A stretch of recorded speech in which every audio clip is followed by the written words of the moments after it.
आप सभी को नमस्कार। आइए सुनते हैं महान ऋषि विभांडक की कहानी, जिनका वीर्य एक हिरणी के गर्भ में स्थापित हुआ, जिससे कि महान ऋषि श्रृंगी जी का जन्म हुआ, जिन्होंने दशरथ जी के यहाँ जाकर पुत्रेष्टि यज्ञ करवाया था।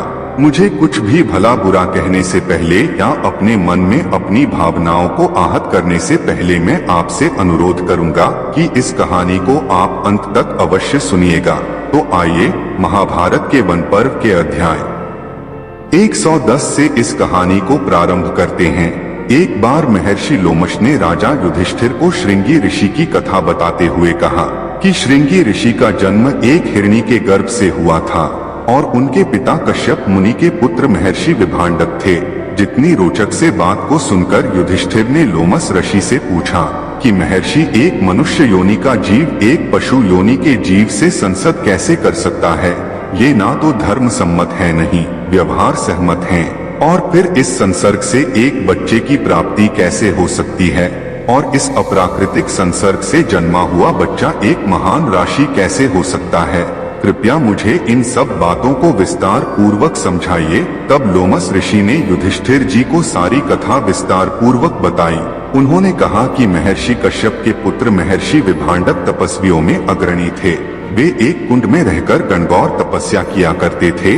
उनकी तपस्या इतनी कठिन थी कि उस समय उनके जैसा तपस्या करने वाला इस धरती पर कोई भी विद्यमान नहीं था। अपनी तपस्या के प्रभाव से वे प्रजापति ब्रह्मा के समान देदीप्यमान होते थे। उन्होंने अपने वीर्य को अमोघ रखते हुए इस तपस्या को प्रारंभ किया था और उसे लगातार बनाए रखा था। उनके तेज से देवताओं के मन में जलन उत्पन्न हो गया। वे सभी देवता उनके तेज को अपने आगे बर्दाश्त नहीं कर पा रहे थे। इसलिए उन्होंने इंद्र से इसके लिए याचना की, किसी तरह विभंडिक मुनि के तप को खंडित किया जाए। इंद्र, जो कि हमेशा ही भयभीत रहा करते थे कि अपनी तपस्या से कोई उनके इंद्रपद को प्राप्त ना कर ले, वे देवताओं की बात में आ गए। उन्होंने विभांडक मुनि की तपस्या को भंग करने के लिए अपनी अप्सरों में सबसे श्रेष्ठ अप्सरा उर्वशी को उनके पास भेजा। उर्वशी अपने पूरे सौंदर्य के साथ विभांडक मुनि की तपोस्थली पर जा पहुंची। वहां पर विभांडक मुनि कुंड में ध्यान लगाए तपस्या में लीन थे। वहां जाकर उर्वशी ने अपने सौंदर्य का जादू बिखेरना प्रारंभ कर दिया।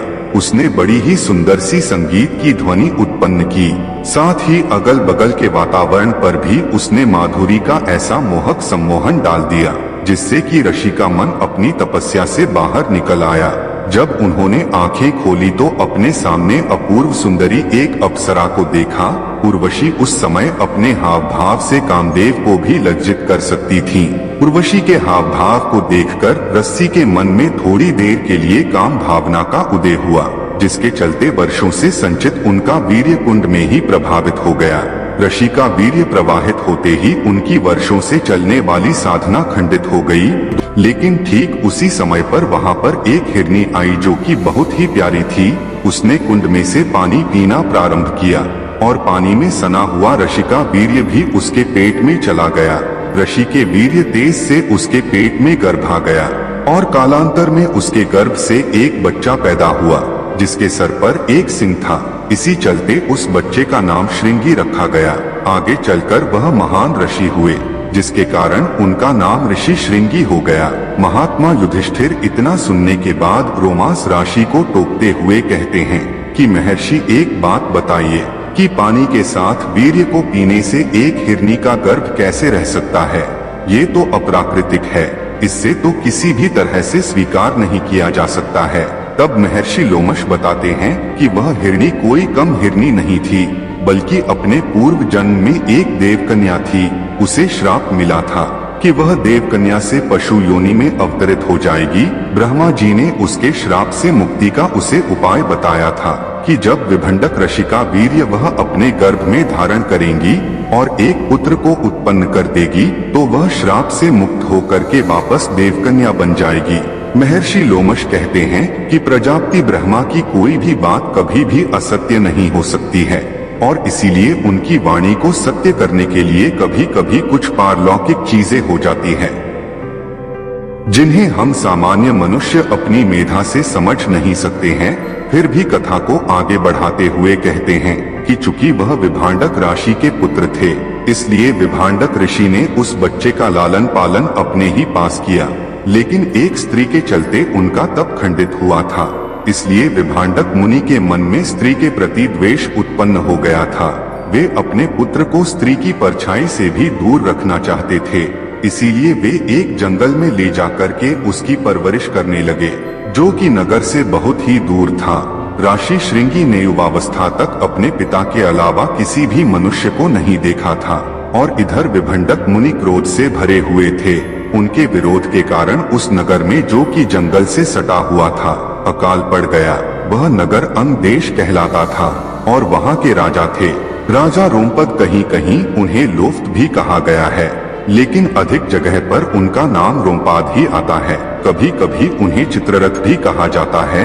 तो राजा रोमपाद के राज्य में अकाल पड़ गया और वह अकाल लंबा चलने लगा, क्योंकि विभांडक ऋषि का क्रोध शांत हो ही नहीं रहा था। राजा रोमपाद बहुत प्रयास करके हार गए, लेकिन उनके राज्य से अकाल जाने का नाम नहीं ले रहा था। तब रोमपाद ने विभिन्न विद्वानों को अपने पास बुलाया और उनसे इस अकाल को दूर करने का उपाय पूछा। तब शास्त्रों में निपुण विद्वानों ने अपने गणों से यह निष्कर्ष निकाला कि यदि किसी भी तरह श्रृंगी राशि के कदम राजा रोम के नगर में पड़ जाएंगे तो ये अकाल समाप्त हो जाएगा। राजा राम अयोध्या के राजा दशरथ के परम मित्र थे। कथा में ऐसी बात आती है कि जब दरअसल जी का विवाह कौशल्या जी से हुआ था और वे अपने वैवाहिक जीवन के पहले ही चरण में थे, तो उन्हें एक पुत्री की प्राप्ति हुई थी। उस समय तक राजा रोमपाद का वैवाहिक जीवन अपने अंतिम चरण में चला गया था, लेकिन उन्हें कोई भी संतान नहीं मिली थी।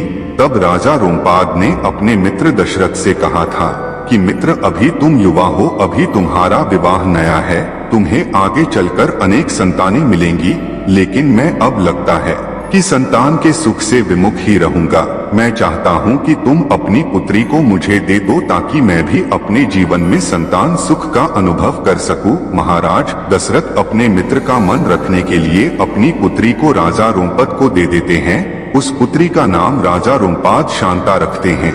इधर जब विद्वान लोग उन्हें बताते हैं कि किसी तरह ऋषि श्रृंगी को अपने राज्य में बुला लीजिए, उनके कदम जब आपके राज्य में पड़ेंगे तो वर्षा होगी, तो राजा रोमपाद उन्हें बुलवाने का प्रयत्न करना प्रारंभ कर देते हैं। उन्हें पता चलता है कि ऋषि श्रृंगी जी ने अभी तक किसी भी मनुष्य को नहीं देखा है और न ही उन्होंने आज तक अन्न ग्रहण किया है, क्योंकि वे जंगल में रहते थे और कंदमूल फल खाकर के ही अपना जीवन बिताते थे।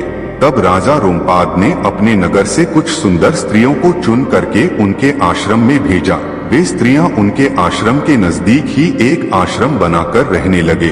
वह ऋषि श्रृंगी के यहाँ तब जाती थी जब उनके पिता विभांडक अपनी तपस्या के लिए कुंड में चले जाते थे।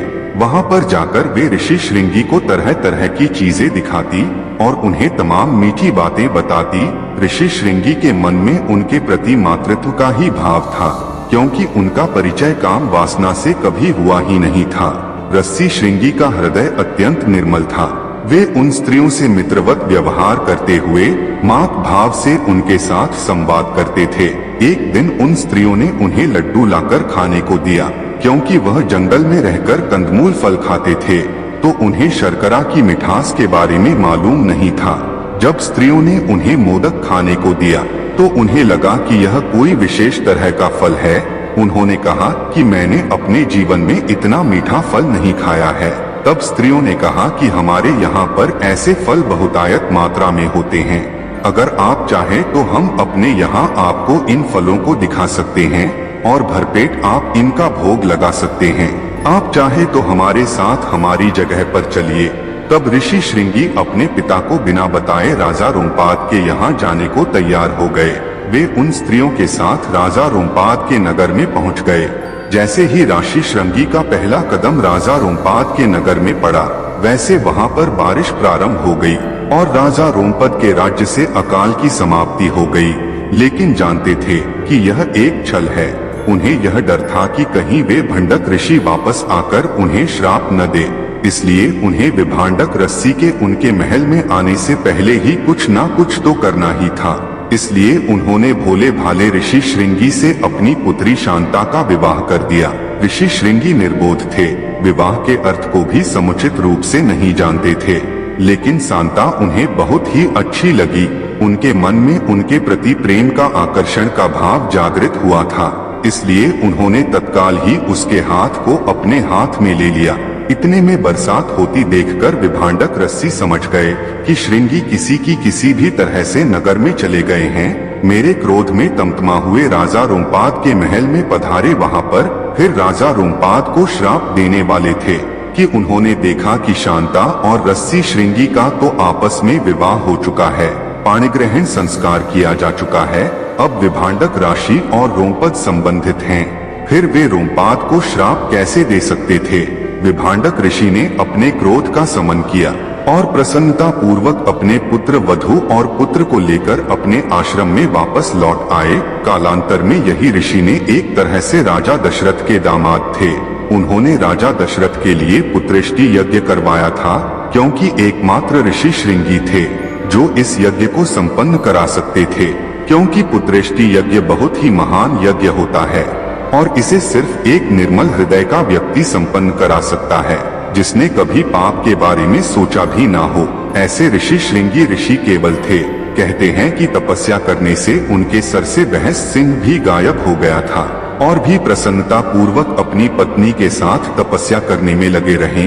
मित्रों, आज की कथा यहीं पर समाप्त होती है। कैसी लगी आपको कमेंट बॉक्स में अवश्य बताएगा। मिलते हैं अगले वीडियो में अगली प्रस्तुति के साथ। तब तक के लिए नमस्कार। और अगर आपको हमारी वीडियो अच्छी लगी तो लाइक करें और अपने मित्रों को शेयर जरूर करें। और हमारे चैनल पर नए मेहमान बनकर आए हैं तो चैनल को सब्सक्राइब जरूर करें। मिलते हैं जल्द नई वीडियो के साथ। तब तक के लिए जय श्री कृष्ण दोस्त।